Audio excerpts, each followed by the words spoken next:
చేశానండి. Doctor of philosophy, doctor of literature, highest degree in India. రెండు కూడా Telugu cinema మీదే చేశాను నేనండి. తెలుగు సినిమా కథ మీద డాక్టరేట్ చేశాను. తెలుగు సినిమా అంటే కేవలం వినోదం, ఎంటర్టైన్మెంట్ కోసమే కాదు, అది విజ్ఞానం కోసం కూడా అనే ఒక్క మాట కోసం 806 పేజీల తెలుగు సినిమా కథ సామాజిక దృష్టి అని డాక్టర్ ఆఫ్ లిటరేచర్ డిగ్రీని నేను సంపాదించుకున్నానండి. విచిత్రం ఏంటంటే నేను 6 గ్రంథాలు రాశాను, 6 సినిమా మీదే రాశాను. అంటే నన్ను ఏ సినిమా కళామ తల్లి ఈ రోజున ప్రపంచంలో పరశూరు గోపాలకృష్ణ అంటే నా ఊరు తెలియదు, నా కుటుంబం తెలియదు, ఎవరో అనగానే సినిమా వాడు అంటారండి, సినిమా రైటర్ అంటారు, లేకపోతే సినిమా అంటే ఆ సినిమా పేరుతో నేను గుర్తింపబడ్డాను. అలా అయితే ఒకటి ఇక్కడ రెంటాల జయదేవ్ గారు కూడా ఉన్నారు కాబట్టి వారు నాకంటే బెటర్గా మాట్లాడతారు. తర్వాత మనం ఈ 6వ తారీఖున ఇది చేస్తున్నాము, కానీ అంటే రికార్డెడ్గా కాకుండా కాళిదాసు అని ఒక సినిమా అక్టోబర్ 31, 1931వ తారీఖున రిలీజ్ అయింది. అందులో పాత్రలు తెలుగు మాట్లాడినాయి అని వారు ఆయన గ్రంథంలో నిరూపించారండి. కాబట్టి మనం ఊరికే మనం ఫిబ్రవరి 6 చేసుకుంటున్నా కూడా అక్టోబర్ 31వ తారీఖున కూడా ఏదో ఒక రోజున జరపటం లేదా వారిని తలుచుకోవటం కనీసం అంటే, ఎందుకంటే ఆ పెద్దల్ని మనం గౌరవించుకున్నట్టుగా అవుతుందండి. అందులో ఎల్వి ప్రసాద్ గారు కూడా ఉన్నారు, అందులో గోపి గారు వేదిక మీదకి రావాలి. అలా సినిమా అనేది కేవలం వినోదం కోసమే కాదు, విజ్ఞానం కోసం కూడా అని నిరూపించిన మహానుభావులు వాళ్ళందరూ కూడా వాళ్ళ పేర్లు చెప్పుకుంటూ వెళితే గంట సేపు నేనే మాట్లాడతానండి. 806 పేజీల్లో 10 పేజీలు చాలు నాకు గంట మాట్లాడటానికి. కాబట్టి ఇంకా చాలామంది పెద్దలు ఇక్కడ తలా ఒక నిమిషం వాళ్ళ శుభాకాంక్షలు, వాళ్ళ మనసులో మాటలు తెలియజేయాలి. కాబట్టి ఇప్పుడు ముందు దాము గారు, మీరు ఒక్క నిమిషం మీరు దాము గారు ఇప్పుడు. గుడ్ మార్నింగ్ అండి.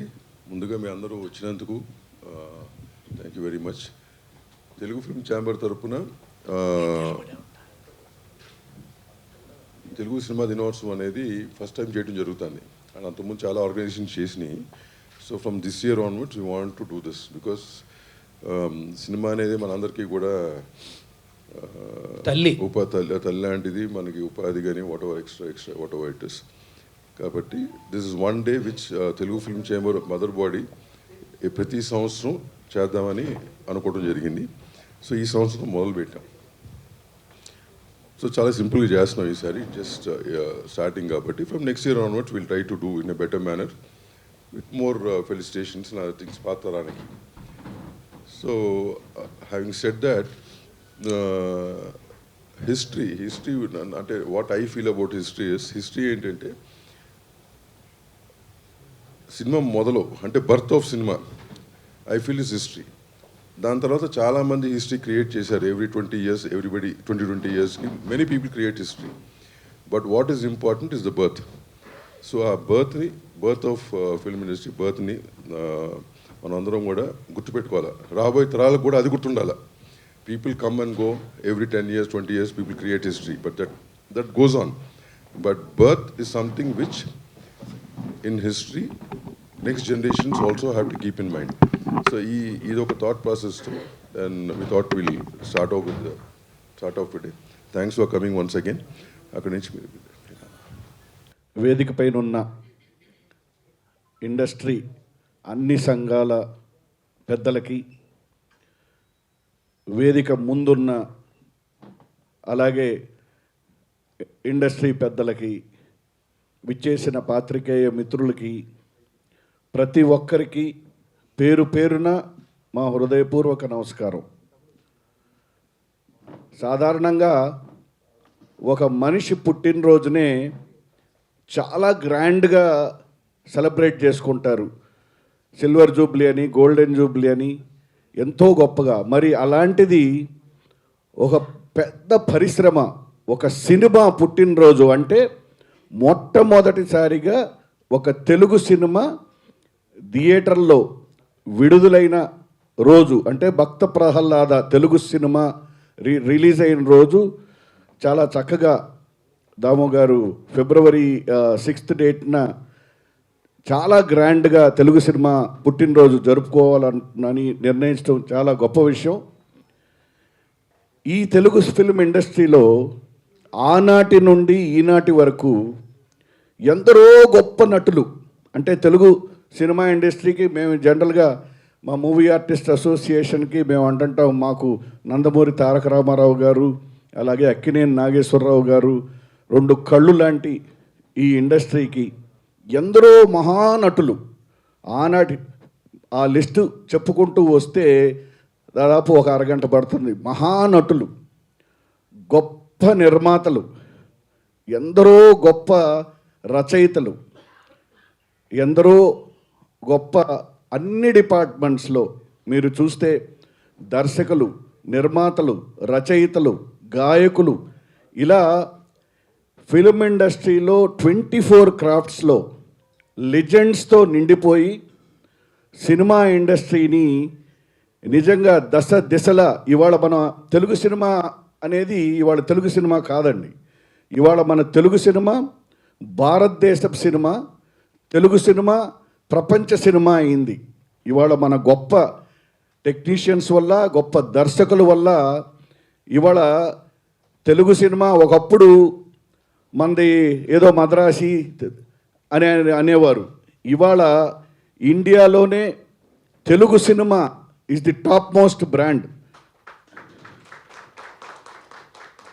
It all goes to the great actors, the great technicians, the great producers. ఒక్క ఇండియన్ సినిమానే కాదు, ఇవాళ తెలుగు సినిమా ప్రపంచ సినిమా కూడా, యావత్ ప్రపంచం తెలుగు సినిమా వైపే చూస్తుంది. నెక్స్ట్ తెలుగు సినిమా ఏమొస్తుంది అని. మరి ఈ తెలుగు సినిమా ఖ్యాతిని ప్రపంచవ్యాప్తంగా తీసుకెళ్ళటానికి అది ఇప్పటి నుంచి కాదు, నందమూరి తారక రామారావు గారి టైం నుంచి అందరి నటులు ఆ టైం నుంచి ఎన్నో గొప్ప గొప్ప ప్రయోగాలు, గొప్ప గొప్ప దర్శకులు, గొప్ప గొప్ప ప్రయోగాలు, అవి వందలు వేలల్లో ప్రజల్ని తెలుగు సినిమా అనేది ఈ 100 ఏళ్లలో కేవలం రంజింపజేయటమే కాదు, ఆలోచింపజేయటమే కాదు, చైతన్యవంతం చేసిన అద్భుతమైన సినిమాలు కూడా వచ్చాయి. అందుకని ఒక సమాజం యొక్క మార్పు ఆ సినిమాల వల్ల తెలుస్తుంది. అందుకని గొప్ప గొప్ప చిత్రాలు, సమాజాన్ని మార్చిన చిత్రాలు, సమాజాన్ని చైతన్యవంతం చేసిన చిత్రాలు, ఎన్నో గొప్ప చిత్రాలు. ఇంత పెద్ద సమూహానికి ఒక పుట్టినరోజు వేడుక నెక్స్ట్ ఇయర్ నుంచి చాలా గ్రాండ్గా అన్ని సంఘాలు కలిసి చేసుకోవాలని, అలాగే తెలుగు సినిమా పుట్టినరోజు సందర్భంగా మా మూవీ ఆర్టిస్ట్ అసోసియేషన్ అందరి తరఫు నుండి మా హృదయపూర్వక శుభాకాంక్షలు తెలియజేస్తాం. శుభాకాంక్షలు తెలుగు చిత్ర పరిశ్రమలో ఉన్న కార్మిక సంఘాలకి, అలాగే థియేటర్స్ దగ్గర గేట్ కీపర్ నుంచి టికెట్ కౌంటర్లో టికెట్ ఇష్యూ చేసే క్లర్క్ దగ్గర నుంచి పంపిణీదారుల దగ్గర నుంచి అందరికీ సినిమా పరిశ్రమలో కుటుంబ సభ్యులే ప్రపంచవ్యాప్తంగా. సో ముఖ్యంగా తెలుగు రాష్ట్రాల్లో ఉన్న వాల్ పోస్ట్ అంటించే బాయ్ దగ్గర నుంచి అందరికీ ఇది ఒక పెద్ద పండగ. ఇది ఈ సంవత్సరం ఛాంబర్ ఇనిషియేట్ చేయడం చాలా గొప్ప విషయం. అందుకు ఇప్పుడున్న కార్యవర్గాన్ని, అలాగే భరత్ గారికి, దామోదర్ ప్రసాద్ గారికి, అలాగే ప్రసన్న గారికి, వీళ్ళందరూ కూడా దీన్ని వచ్చే సంవత్సరం మరింత సినిమా పరిశ్రమలో అందరూ కూడా భాగస్వామించు పెద్ద అంటే, ఎందుకంటే మన భారతదేశంలో ఆగస్ట్ 15th అలాగే రిపబ్లిక్ డే ఎలా జరుపుకున్నాం, సినిమా పరిశ్రమ, మన తెలుగు సినిమా పరిశ్రమ దాన్ని అంత గొప్పగా జరుపుకోవాలని కోరుకుంటూ, దానికి మా దర్శకుల సంఘం ఏ పని చెప్తే ఆ పని చేయడానికి సిద్ధంగా ఉంటుందని తెలియజేస్తూ, అలాగే ఈ సినిమా యొక్క ఒక శక్తివంతమైన మాధ్యమం వల్ల ఎన్ని గోర్చూరు గోపాలకృష్ణ గారు చెప్పినట్టు ఇది వినోద ప్రధానమైనా సరే విజ్ఞానాన్ని అందించేదానికి ఆయన పరిశోధన చేసి దాంట్లో డాక్టరేట్ తీసుకోవటం నిజంగా సినిమా పరిశ్రమలో ఉన్న మన సభ్యులుగా మనం గర్వించదగ్గ విషయం. దాన్ని అథెంటిక్గా నిరూపించడం. అలాగే ఈరోజు ఈ ఫిబ్రవరి 6న ఈ పండగ జరుపుకుంటున్నాం అంటే ముఖ్య కారకులు ఈ డేట్ని రీసెర్చ్ చేసి ఎంతో వ్యయ ప్రయాసలు వచ్చిన టెంటాల్ జయదేవ్ గారికి హృదయపూర్వకంగా అభినందనలు తెలియజేయాలి. అలాగే తెలుగు మాటలు వినిపించింది కాళిదాస్ చిత్రం ద్వారా. అది కేవలం 4 రేళ్లలో ఉండి మిగతా రీల్స్ అన్నీ కూడా తమిళ పాటలతో దాన్ని ఒక షార్ట్ ఫిల్మ్స్లో చేసి రిలీజ్ చేశారు. అది October 31 రిలీజ్ అయింది. కానీ దురదృష్టవశాత్తు తెలుగు చిత్ర పరిశ్రమ నుంచి ఎవరో కూడా కాళిదాసు మొదటి తెలుగు సినిమాగా దాన్ని ఒక సెలబ్రేట్ చేయకపోవటం వల్ల తమిళులు దాన్ని ఓన్ చేసుకున్నారు. కాళిదాస్ అంటే మా తమిళ మొదటి సినిమా అని చేసుకున్నారు. దాన్ని చరిత్రలో మనకి మన సినిమా అని చెప్పుకునే ఒక విధంగా మనం దాన్ని క్యాంపెయిన్ చేయాలి. October 31 కూడా మొదటిసారి స్క్రీన్ మీద మన తెలుగు మాటలు వినిపించిన చిత్రం కాళిదాస్ కాబట్టి దాన్ని కూడా మనం ఓన్ చేసుకుని దాన్ని కూడా మనం మెన్షన్ చేసుకుంటూ సెలబ్రేట్ చేసుకునే అవసరం చాలా ఉంది అని నేను నమ్ముతున్నాను. ఎవరైనా సరే సినిమా వాళ్ళని తక్కువగా మాట్లాడిన విషయంలో కూడా ఛాంబరు ప్రోయాక్టివ్గా ఉండి మన వాళ్ళ సెల్ఫ్ రెస్పెక్ట్ని కాపాడాలని కోరుకుంటూ ఈ అవకాశాన్ని ప్రొడ్యూసర్ కౌన్సిల్ కూడా ప్రోయాక్టివ్గా ఉండి సినిమా వాళ్ళ రెస్పెక్ట్ని సెల్ఫ్ రెస్పెక్ట్ని కాపాడాలని కోరుకుంటూ ఈ పండుగలో దర్శకుల సంఘం తరపున అవకాశం ఇచ్చిన పెద్దలకు అందరికీ కూడా నమస్కారాలు తెలియజేస్తూ అభివందనాలు తెలియజేస్తాను. Thank you. యాక్చువల్గా ఏంటంటే ఎన్టీ రామారావు గారు 3 సినిమాలు సూపర్ హిట్ డైరెక్ట్ సినిమాలు. ఒకటి పాతాళ భైరవి, ఒకటి నయా ఆద్మీ అండ్ చండీరాణి, ఎవరో భానుమతి రామకృష్ణ గారు చేసిన సినిమా. అది 3 సినిమాలు సూపర్ హిట్ అయితే అక్కడ శాంతారాం గారు దుష్యంతుడిగా యాక్ట్ చేయమని చెప్పి హిందీ సినిమా అడిగాడు. ఆయన అడిగి బతిమాలితే నేను హిందీ సినిమా నేను బాలీవుడ్కి వచ్చేస్తే నా తెలుగు సాంకేతిక నిపుణులు నా తెలుగు వర్కర్స్ ఏమైపోతారు, మా వాళ్ళు ఏంటి, నేను అక్కడికి వచ్చేస్తే బాలీవుడ్లో బాంబే వాళ్ళు బతుకుతారు, మరి నా తెలుగు వాళ్ళు ఎట్టా బతుకుతారని నో చెప్పాడు. అలాగే లార్డ్ కృష్ణ హాలీవుడ్ యాక్ట్ చేయమని చెప్పి హాలీవుడ్ వాళ్ళు బతిమాలితే నో, నేను తెలుగు వారికే సొంతం, నా తెలుగు వారికే, నా తెలుగు పనికి వాళ్ళకి పని లేకుండా నేను వచ్చి ఇంకో చోట చేయను అని చెప్పి ఆయన చెప్పి ఆయన హైదరాబాద్లో ఎప్పుడన్నా ఫైట్స్ అవసరమైతే సంగారెడ్డిలో కల్లు కాంపౌండ్లో ప్రభు గౌడ్ అని ఉంటారు, ఆయన ఫైట్ మాస్టర్గా పిలవమనేవాడు. అదే సంగారెడ్డిలో కల్లు కాంపౌండ్లో ఉన్న వాళ్ళందరినీ తీసుకొచ్చి ఫైటర్స్ని చేశారు. అట్టా దానవీర సూరకర్ణ ఇక్కడ చేసిన సినిమాలన్నీ వీళ్ళతో చేసి ఆ రోజుకి ఫైటర్స్ యూనియన్ అనే పదమే లేని ప్లేస్లో ఫైటర్స్కి ఫస్ట్ అంకురార్పణ చేసింది ఎన్టీ రామారావు. సో అది తర్వాత డ్యాన్సులకు వస్తే గబుక్కున ముక్కురాజు మాస్టర్ ఎక్కడ ఉన్నాడు పిలవండి అని చెప్పి మన కూచిపూడి డ్యాన్సర్లను పెట్టి అలా చేసేవారు. సో ఇక్కడ వాళ్ళకి ఎంప్లాయ్మెంట్ క్రియేట్ చేసింది, ఇక్కడ వాళ్ళ కోసం పాటుపడింది ది గ్రేట్. హాలీవుడ్ బాలీవుడ్ ఆఫర్లను కూడా రిజెక్ట్ చేసి ఒక సుందర్లాల్ నాథా గారు ఒక సినిమాకి ₹1 కోటి రెమ్యునరేషన్ ఇస్తాను, నువ్వు హిందీ చేయమని అడిగాడు కృష్ణుడిగా. నేను చెయ్యను అని ఆయన తెలుగు సినిమాకి ₹10,000 చేశాడు. గుర్తుంచుకోండి. Thank you. సభా సరస్వతికి నమస్కారం. ఏం మాట్లాడాలో ఏం చెప్పాలో తెలియని ఒక ఉద్విగ్న పరిస్థితిలో ఉన్నాను. కానీ ఈ ప్రయాణానికి నాకు తోడ్పాటునందించినటువంటి ఈ సినిమా పరిశ్రమకి నేను ఎంతో రుణపడి ఉన్నాను. ఎందుకంటే నిజానికి ఇందాక ఎవరో చెప్పినట్టుగా మద్రాసులో ఇండియా టుడేలో పనిచేస్తున్న రోజుల నుంచి మద్రాసు విశ్వవిద్యాలయంలో పరిశోధనకి తెలుగు సినిమా మాట మీద చేద్దామని అనుకున్న రోజుల నుంచి 99, 2000 నుంచి ఇవాళ వరకు ఎంతోమంది నాకు సహకరించడం మూలంగా ఈ చరిత్ర పుస్తకం వెలికి చూడగలిగింది. కానీ ఇవాళకి ఎన్నో విషయాల్లో మన చరిత్ర మనకి తెలియకుండా పోతూ ఉంది. రఘుపతి వెంకయ్య గారి దగ్గర నుంచి ఇవాళ వరకు ఉన్న చరిత్రలో రఘుపతి వెంకయ్య గారు ఎప్పుడు పుట్టారు, ఎప్పుడు చనిపోయారంటే ఏదో ఒక తేదీ చెప్తాం, కానీ సాక్ష్యాధారాలతో మనం నిరూపించలేని పరిస్థితి. ఈ పరిశోధనకి కూడా నన్ను అలానే మద్రాసులో ఉన్న రోజుల్లో, అంటే నేను భాషాభిమానం తీసుకొస్తున్నాను కాదు, కానీ ఒక తమిళ పరిశోధకుడు వాళ్ళది కాళిదాస్ అని చెబుతూ మా కాళిదాస్కి ఫలానా రిలీజ్ తేదీ ఉంది, మీ భక్త ప్రహ్లాద్కి రిలీజ్ తేదీకి ఒక ప్రూఫ్ ఏది అని అడిగినప్పుడు కొంచెం తమిళ భాషలో చెప్పాలంటే కిండల్గా, కొంచెం వ్యంగ్యంగా, కొంచెం వెటకారంగా అన్నప్పుడు నాకు కొంచెం చివుక్కు అనిపించి మన చరిత్ర మనం ఎందుకు చెప్పుకోకూడదు అని 2000లో మొదలుపెట్టిన ప్రయాణం. ఆ ప్రయాణంలోనే భక్త ప్రహ్లాద అసలు రిలీజ్ తేదీ అంతకుముందు 80 ఏళ్ళుగా చెప్తున్నది కాదు, సరైంది కాదు. 1931 సెప్టెంబర్ 15 అప్పుడు చెప్తూ ఉండేవాళ్ళు. చెప్తూ ఉంటే అది కాదు 1932 ఫిబ్రవరి 6న రిలీజ్ అయిందని చెప్పేసి 2011లో దాసరి గారు వీళ్ళందరూ ఉన్నప్పుడు వెలికి రావడం, అది వచ్చిన తర్వాత 1932 ఫిబ్రవరి 6 వెలికి వచ్చిన తర్వాత 14 ఏళ్ల తర్వాత ఇవాళ పరిశ్రమ మొత్తం కలిసి ఆ తేదీని గుర్తించి ఇలా చేయడం అనేది నాకు చాలా నిజంగా ఆనందంగా ఉంది. నిజానికి ఇలాంటి పరిశోధన పరుచూరి గోపాలకృష్ణ గారు లాంటి వాళ్ళు ఎంతో చేశారు పరిశోధన విషయంలో. నేను చెప్తున్నది భారతదేశ సినీ చరిత్రలోనే సినిమా మీద డీలిట్ చేసినటువంటి ఏకైక వ్యక్తి పరుచూరి గోపాలకృష్ణ గారు. అలాంటి వ్యక్తి వచ్చి ఈ కృషి బాగుంది, చాలా మంచి పుస్తకం రాసావు అని చెప్తే అంతకు మించిన ఆనందమే ఉంటుంది. కానీ ఇప్పటికీ కూడా మన చరిత్రలో అనేక లోపాలు లోటుపాట్లు అట్లానే ఉండిపోయినాయి. భక్త ప్రహ్లాద గురించి మనం చెబుతున్నాము. 1932 ఫిబ్రవరి 6 10 ఏళ్ల సినిమా, పూర్తి నిడివి సినిమా. కానీ అంతకంటే ముందు వచ్చినటువంటి కాళిదాసు గురించి మనం ఎందుకు చెప్పడం లేదు? తమిళం వాళ్ళు ప్రపంచం కంటే ముందు మా భాష ఉందని చెప్తారు. ఏదైనా కూడా మేమే ముందున్నామని చెప్పుకునే ధోరణిలో వాళ్ళు వెళ్ళిపోతూ ఉంటారు.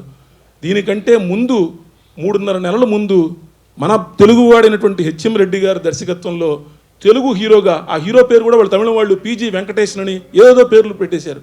ఈ పుస్తకంలో అసలు తెలుగు హీరో విఆర్ గంగాధర్ అని చెప్పేసి అతని ఫోటో మొట్టమొదటిసారిగా చరిత్రలో ఇంతవరకు ఎక్కడా లేదు. ఈ ఫోటో తీసుకొచ్చి తెలుగువాడు, తెలుగు దర్శకుడు చేసినటువంటి ఎల్వి ప్రసాద్ గారు నటించినటువంటి సినిమా. అది ముఖ్యంగా 4 ఏళ్ల సినిమా, తెలుగు సినిమా కింద తీయాలని చెప్పేసి అనుకొని పిలిస్తే నేను వెళ్ళాను. ఆ హీరోయిన్ చెప్పింది, తమిళమ్మాయి ఆవిడ, టిపి రాజలక్ష్మి. ఆవిడ స్పష్టంగా ఆ రోజున ఇచ్చిన ఇంటర్వ్యూ, నేను చెప్పిన మాట కాదు, 1931లో ఇచ్చిన ఇంటర్వ్యూలోనే ఆ తెలుగు సినిమా పిలవడం కోసం, చేయడం కోసం నన్ను బొంబాయి పిలిస్తే నేను వెళ్ళాను. వెళ్ళినప్పుడు నాకు తెలుగు రాదు కాబట్టి హెచ్ఎం రెడ్డి గారు చెబుతూ ఉంటే తెలుగు డైలాగులన్నీ కూడా తమిళ లిపిలో రాసుకొని, అంటే ఇవాళ సమంత గారో లేకపోతే పూజా హెగ్డే గారో చేస్తున్న పని 120 ఏళ్ల క్రితం, 190 ఏళ్ల క్రితం, 93 ఏళ్ల క్రితం ఆ రోజునే వాళ్ళు చేశారు. ఆ పని చేసి నేను తెలుగు డైలాగులతో చెప్పాను ఈ మొత్తం అంతా. అంటే హీరోయిన్ తెలుగు మాట్లాడింది, తీసింది తెలుగువాడు. అప్పుడు వచ్చినటువంటి సమీక్ష, ఆనంద వికటన అనే తమిళ పత్రికలో సినిమా రిలీజ్ అయిన 15 రోజుల కల్లా ఒక సమీక్ష వచ్చింది.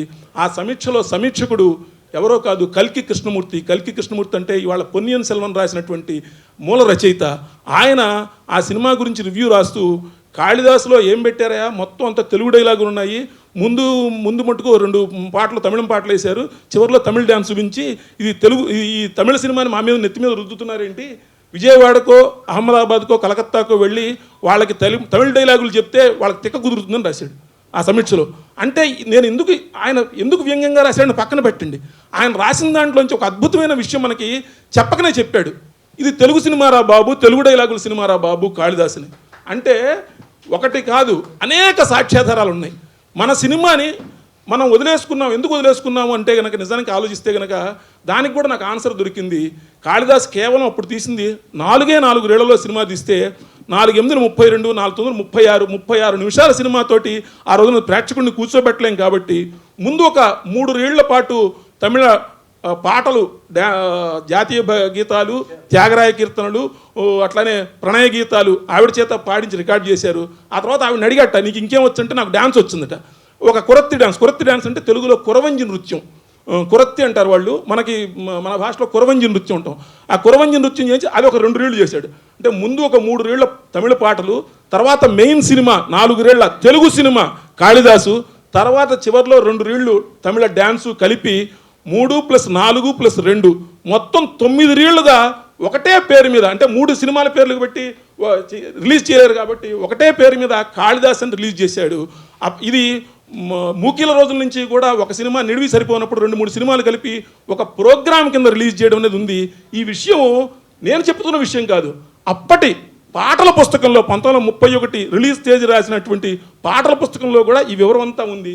అది కూడా ఈ పుస్తకంలో రాశాను. అంటే అప్పటి సమీక్ష, అప్పటి అడ్వర్టైజ్మెంటు, అప్పటి పాటల పుస్తకం, ఈ అన్నిటి సాక్ష్యాధారాలు మనకి కాళిదాస్ అనేది మన సినిమా కింద చెప్తోంది. కానీ ఎందుకనో తమిళం వాళ్ళు మా తొలి తమిళ సినిమా కాళిదాస్ అని చెప్పుకుంటూ ఉంటే తెలుగు డైలాగులతో మొత్తం తీసిన సినిమా ఉన్న మనమేమో ఇంకా ఎక్కడో వెనక ఆగిపోయి అనాలా వద్దా, మన సినిమా అవునా కాదా అనే ఆలోచనలో ఉన్నాము. నేను పరిశ్రమ పెద్దల్ని కోరేది ఒకటే, దీని మీద సాక్ష్యాధారాలతో సహా దీనిలో ఉన్నాయి.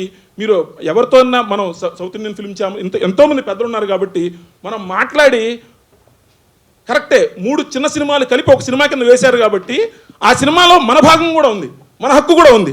ఆ 4 రెళ్ళు మనవి, మన తెలుగు డైలాగులు కాబట్టి మన రైట్ని మనం క్లెయిమ్ చేసుకొని అక్టోబర్ 31ని కూడా ఏదో ఒక చిన్న మనం అంటే మొట్టమొదటిసారిగా తెలుగు డైలాగులు, తెలుగు పాటలు, త్యాగరాయ కీర్తనలు వినిపించిన సినిమాగా కాళిదాసును గుర్తుంచుకొని కేవలం వాళ్ళకు వదిలేసి మన చరిత్రను వదిలిపెట్టకుండా చేయాలని చెప్పేసి కోరుకుంటున్నాను. అలానే ఆ తర్వాత ఆ సినిమా హిట్ అయిన తర్వాత అప్పుడు పూర్తి నిడివిలో 10 ఏళ్లతోటి ఈ భక్త ప్రహ్లాద సినిమాని హెచ్ఎం రెడ్డి గారు తీయడం జరిగింది.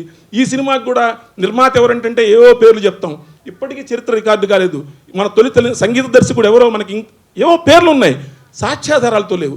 నేను కోరుకునేది ఒకటే, సినిమా పరిశ్రమ పెద్దలందరూ ఇక్కడ ఉన్నారు కాబట్టి ఛాంబర్ తరఫున మన సినిమా చరిత్ర నిర్మాణానికి నా ఒక్కడితో కాదు, ఎంతోమంది ఉన్నారు, ఎంతోమంది పెద్దలు ఉన్నారు కాబట్టి నిర్మాణానికి సహకరించి ఏదో ఒక చిన్న ఒక ట్రస్టో మనం తెలుగు సినిమా నిర్మాతల చరిత్ర చేసుకున్నాం. దర్శకుల చరిత్ర కోసం కొంత ప్రయత్నం జరిగింది. రచయితల చరిత్ర కోసం అక్షర నీరాజనం అని చెప్పేసి తెలుగు యూనివర్సిటీ తరఫున పరుచూరు గోపాలకృష్ణ గారు వాళ్ళు కొంత చేశారు. మొత్తం సినిమా చరిత్రని ఒకటి వలన కాయేది కాదు. నేను 25 సంవత్సరాలు నా జీవితాన్ని పెట్టాను, ఎన్ని వేలు పెట్టాను, 1 లక్షలు పెట్టాను పక్కన పెట్టండి. ఇవాళ ఎంఎస్కో వాళ్ళు, నేను కూడా వేసుకోలేపా, ఇది 4.5 లక్షలు 5 లక్షలు అవుతుందంటే ఎంఎస్కో వాళ్ళు ముందుకొచ్చి నాకు ఇచ్చిన 10 కాపీలతోనే ఆ ఒక కాపీనే అటు ఇటు తిప్పుతున్నాను. నేను అందరికీ ఇవ్వలేని పరిస్థితి కూడా, అంటే 750 రూపాయల పుస్తకము, ఇంత కాస్ట్లీ పుస్తకంతో నాకు ఇచ్చిన 15 కాపీలతో నేను ఎవరికి చెప్పలేను కదా. కానీ అంటే నేను ఎందుకు ఈ మాట చెప్తున్నానంటే, చేయడానికి మా అందరికీ విల్లు ఉంది, కానీ మాకు ఒక వే కావాలి. ప్రతి ఒక్కడు తెలుగు, ఇందాక ఎవరో చెప్పారు సినిమా వాళ్ళంటే చిన్నచూపు, సినిమా జర్నలిస్ట్ అంటే కూడా చిన్నచూపు. ఎందుకు? సినిమా జర్నలిస్టులు ఎవరికి తెలివితేటలు లేవనుకుంటారా? ఎవరు చదువుకోలేదనుకుంటారా? ఎవరికి ఏమి రాదనుకుంటారా? ఇందాక గురుగారు చెప్పారు, రచయిత లేకుండా, అక్షరం లేకుండా ఏదీ లేదు. అక్షరం పెట్టేవాడు రచయిత, అక్షరం రాసేవాడు జర్నలిస్టు. అక్కడి నుంచి ఒక నిర్మాత డబ్బులు పెడితే, ఒక దర్శకుడు తన సృజనాత్మక శక్తిని ఆలోచింపజేస్తే 24 క్రాఫ్ట్లు కలిస్తే ఈ వంటకం తయారవుతోంది. అందరినీ ఆనందింపజేస్తున్నాం. ఒకళ్ళు కాదండి, చెప్పడం మొదలు పెడితే రఘుపతి వెంకయ్య గారి దగ్గర నుంచి, రామారావు గారి దగ్గర నుంచి ఇవాల్టి వాళ్ళ వరకు ఎంతోమంది ఈ సినిమాలు చూసి పెరిగాము, ఈ సినిమాలు చూసి ఆనందించాము. సినిమా కేవలం చూసి ఆనందించడం కోసమే కాదు, సినిమా వెనక చరిత్ర ఉంది, సినిమా వెనక విజ్ఞానం ఉంది, సినిమా వెనక ఓన్లీ వినోదం కాకుండా మనందరికీ కావాల్సిన ఎన్నో అంశాలు ఉన్నాయి. కాబట్టి దాన్ని గుర్తు చేసుకోవడం కోసమే ఈ పుస్తకం కానీ, ఈ ప్రయత్నం కానివ్వండి. దీన్ని మరింత ముందుకు తీసుకెళ్ళడానికి, అంటే ఈ ప్రయత్నాన్ని నా ఒక్కడి కోసం, ఇది నేను మళ్ళీ చెప్తున్నానండి, ఇది నా కోసం కాదు, ఇది ఇక్కడ జరిగిన సన్మానం నాకు జరిగిన సన్మానం కాదు, తెలుగు సినిమా కళామతలికి జరిగిన సన్మానం, తెలుగు సినిమా చరిత్రకారులు అందరికీ జరిగిన సన్మానం, తెలుగు సినిమా జర్నలిస్టులందరికీ జరిగిన సన్మానం, తెలుగు సినిమా పరిశ్రమ మొత్తానికి ఇవాళ ఆనందంగా పండగ చేసుకుంటూ జరిగిన సన్మానంగా భావిస్తూ సెలవు. నమస్కారం. తెలుగు చలనచిత్ర పరిశ్రమ గురించి అందరూ కూడా తెలుగు సినిమా పండగ చేసుకోవాలి. మరి ఆ రోజు నుంచి ఈ రోజు నుంచి ఎంతోమంది అనుకున్నా కానీ కార్యరూపం రాలేదు. ఒకటి రోజున ఆంధ్రప్రదేశ్ ఫిలిం ఛాంబరు, అలాగే తెలంగాణ ఫిలిం ఛాంబరు, మిగిలిన అందరి విభాగాలతో కూడా కలిసి ఈ నిర్ణయం తీసుకొని ప్రతి సంవత్సరం ఫిబ్రవరి 6వ తారీఖున ఈ పండగ చేసుకోవాలని ఒక మంచి నిర్ణయం తీసుకోవడం, అలాగే ఈ సినిమా ఇండస్ట్రీకి సంబంధించి ఒక ఫ్లాగ్, మనకు ఒక జెండా ఉండాలి. ఈ ఉత్సవం చేసుకునే రోజున ప్రతి థియేటర్ మీద జెండా ఉండాలి. ప్రతి సినిమా పరిశ్రమ ప్రతి వ్యక్తి కూడా ఇంటి దగ్గర జెండా ఎగరేసుకొని ఒక జెండా పండగలాగా కూడా చేసుకోవాలన్న ఆలోచన కూడా చాలా బాగుంది. అదే చేద్దాం. అలాగే నాకే ఛాంబర్ ప్రెసిడెంట్ గారు కూడా చెప్పారు, మనం ఆంధ్రప్రదేశ్ ప్రభుత్వం కానీ తెలంగాణ ప్రభుత్వం కానీ ఇదివరకు నంది అవార్డులు ఇచ్చేవి, ఇవ్వటం మానేసారు. ఈ ప్రభుత్వం ఆ ప్రభుత్వం కూడా మనమే మన ఛాంబర్ నుంచి ఎవ్రీ ఇయర్ ఫంక్షన్ చేసి అవార్డులు ఇద్దామని చెప్పిన ఆలోచన చాలా అద్భుతమైన ఆలోచన అండి. డెఫినెట్గా చేసుకుందాం. ఏ ప్రభుత్వం ఉన్నా ఎవరున్నా మనం ఆధారపడకుండా.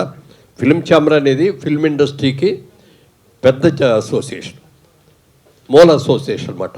మిగిలిన అందరూ కూడా అందులో భాగస్థులమే. ఒక అవనండి, రైటర్స్ అసోసియేషన్ అవనండి, డైరెక్టర్స్ అవనండి, ఏదైనా అన్నీ కూడా ఛాంబర్లోంచి వచ్చినాయి. కాబట్టి ఆంధ్రప్రదేశ్ ఫిల్మ్ ఛాంబర్ తరఫున, తెలంగాణ ఫిల్మ్ ఛాంబర్ తరఫున, లేకపోతే తెలుగు ఫిల్మ్ ఛాంబర్ తరఫున దీన్ని ఏర్పాటు చేసి ప్రతి సంవత్సరం కూడా ఈ అవార్డులు కూడా ఇవ్వటం అనేది చాలా మంచి ఆలోచనగా తెలియజేస్తూ ఈ కార్యక్రమానికి ఏదో సింపుల్గా చేస్తామని చెప్పినప్పటికీ కూడా అందరూ పాల్గొని దీంట్లో ఇంత బాగా అందరూ కూడా సహకరించినందుకు, అలాగే పాత్రికేయ మిత్రులకి, మీడియా వారికి అందరికి కూడా కృతజ్ఞతలు తెలియజేస్తూ ఈ సభను ముగిస్తున్నాం. Thank you.